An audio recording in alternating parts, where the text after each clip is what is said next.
Pumpkin Jack, written and illustrated by Will Hubbell.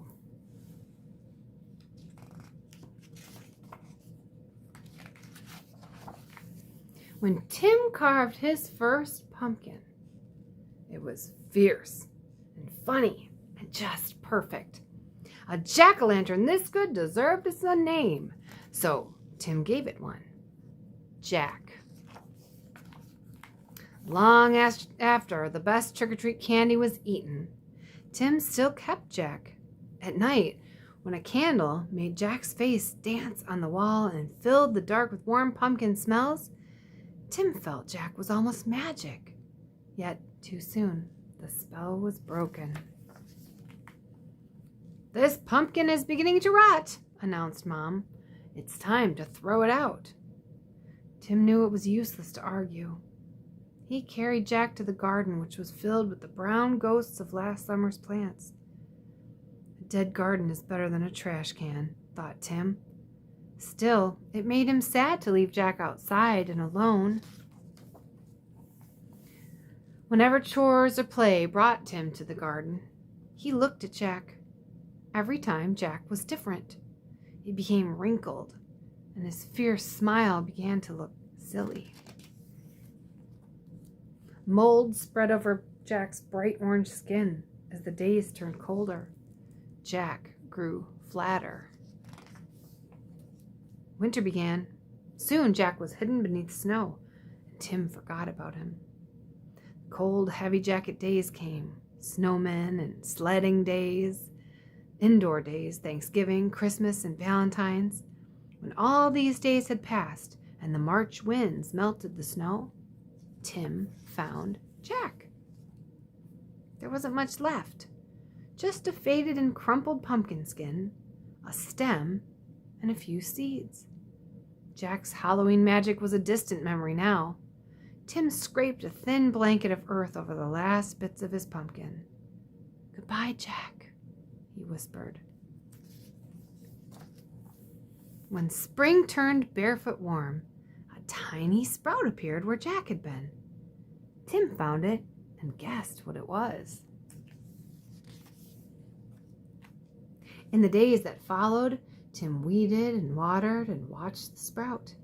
Slowly and steadily, the plant changed and grew. It branched and spread a web of vines over the ground, but no pumpkin appeared. The days turned hot. Flowers opened on the plant. Each morning, yellow stars that twisted shut forever in the afternoon. Still, there were no pumpkins. Tim finally found a little green ball growing behind a crumpled blossom. A pumpkin! Woo! Tim let out a whoop and ran to show his mom. By August, the plant had spilled onto the lawn. Tim's favorite game became pumpkin hunting. He carefully waded among the leaves, searching for green pumpkins like treasures. Can you find one? There it is. School began again, and the days cooled. Tim had less time to visit the garden. When he did, the pumpkin plant seemed tired. There were few new leaves, and the old tattered ones no longer hid the fat green pumpkins. Then, one October morning, Tim woke to see frost coating the garden.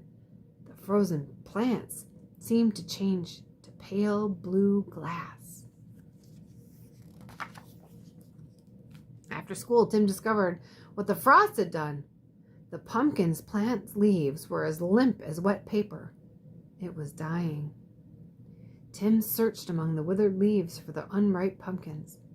He picked them up and put them on the front porch, hoping for one more change. By Halloween, the pumpkins had ripened to bright orange. There were many, for the plant had been generous. Tim was generous too. He gave away all but one. From jack-o'-lantern to seed to pumpkin again, The circle was almost complete. Now it was time for Tim to do his part. He gave his pumpkin a face. It smiled at him in a fierce and funny way. Tim smiled too and said, "Welcome back, Jack."